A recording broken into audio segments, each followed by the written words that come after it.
paano nyo ilalarawan yung budget na pinirmahan ng Pangulo? Sapat po ba sa tingin nyo ang kanyang pagbubusisi rito?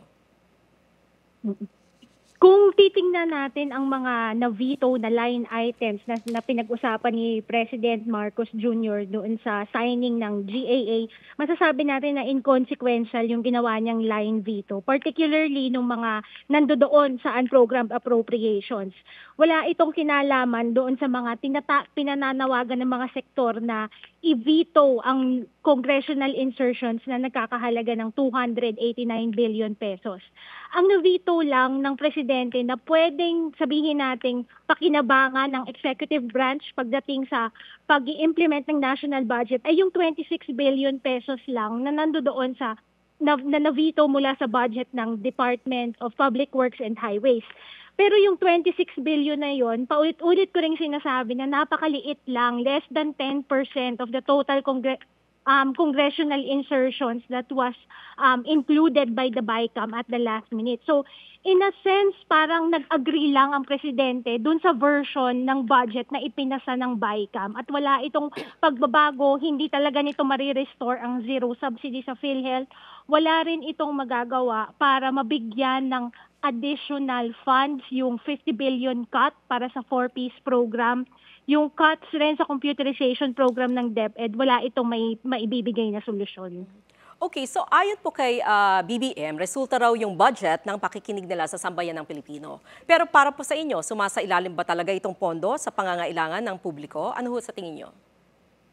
Pag titingnan natin ang prioritization ng budget, masasabi ko na hindi naman talaga nakikinig ang presidente at ang kanyang mga economic managers. In fact, ay complicit din sa pag-iisang tabi ng kung ano ang kailangan ng iba't ibang sektor ng lipunan. Kung totoong nakikinig ang presidente sa kung ano ang kailangan ng bawat sektor ng lipunan, uunahin niya dapat pondohan kung ano yung mga programs and projects na nakasulat sa Philippine Development Plan. Kaya lang ang nangyari, ang inuna ng BICAM ay yung kanilang mga pork barrel. At dahil sinasabi ng Malacanang na wala na silang magagawa, yun na rin essentially ang naging budget. And hindi sapat yung pag sinasabi ng presidente na pag-aaral ng 2025 budget para ayusin ito. Kasi in the end, wala rin naman nagbago doon sa version na pinirmahan ni President Marcos. Okay, higit 194 billion pesos po ang kinatay ng Pangulo dahil hindi raw sila naayon sa prioridad ng administrasyon. Sa pinirmahang budget, what does this tell you about the priorities of the government? Actually, yung sinasabi nilang 168 billion pesos na line items under the unprogrammed appropriations ay hindi pwedeng sabihin ng presidente na hindi naaayon sa Philippine Development Plan o yung priorities ng administration. Kasi ito actually yung mga strategic projects na kailangan ng administrasyon para masabi niya na pinupondohan niya yung Philippine Development Plan. So, number one, deceiving ang statement na iyon.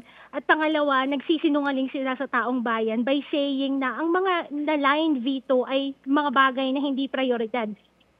Dapat tanungin si President Marcos at dapat ipaliwanag ng economic managers paano hindi naging aligned sa prioridad ng presidente ang 4-piece program. Kasama ang 4-piece program, yung 50 billion cut sa 4-piece program na na-veto doon sa 168 billion pesos na unprogrammed appropriations. Kasama ang right of way para sa mga strategic infrastructure projects doon sa na-veto ng presidente. Kasama ang asset preservation ng DPWH sa na-veto ng line item ng presidente.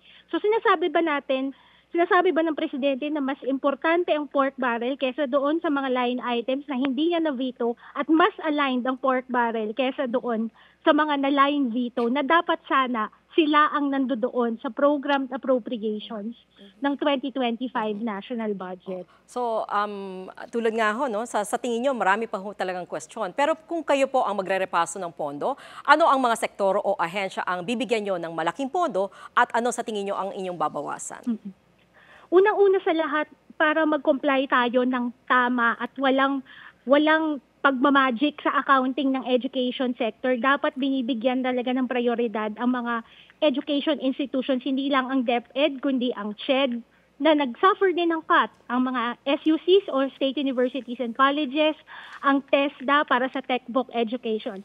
Pangalawa, dapat sundin ng Kongreso at ng executive branch ang mga existing na specific laws na nagsasabi kung ano ang mga dapat unang-unang pondohan sa General Appropriations Act. Ano-ano ang mga yon? Yung National Health Insurance Program na pinopondohan ng Syntax Law at naaayon sa UHC, dapat mauna yon. Yung Free Tuition Law, dapat mauna rin yon. Yung 4-piece program, dapat mauna rin ang mga bagay na iyon. Dapat tanggalin ang pork barrel at ang fiscal space o yung tinatawag natin kabuoang national budget ay tumutugon sa sektor na lahat ng nabanggit ko. So that would be education, health, social protection, at siguro isama na rin natin yung agriculture in view of the inflation of food prices. Okay, with this budget, ano sa tingin nyo ang mga posibleng mangyari, lalo na ngayong nalalapit na eleksyon? Given the kind of budget that the President signed, mukhang magagamit na lang talaga ang national budget para sa electioneering ngayong paparating na 2025 elections. Yung mga sinasabi nilang ayuda programs katulad ng AKAP, posibleng magamit at ma-misuse for electioneering. Kaya ang panawagan ng iba-ibang mga nakakausap ko rin ng mga budget advocates ay isama dapat ng executive branch for later release ang mga congressional insertions to prevent misuse of public funds. Ibig sabihin nun, hindi muna i-release yung mga pork barrels, especially yung mga insertions na ginawa ng legislators bago ang eleksyon at i-release na lamang ng Department of Budget and Management ang pondo para sa mga ito after the election ban. Maraming salamat, Public Finance Expert at iLead Executive Director Zaiza Suzara.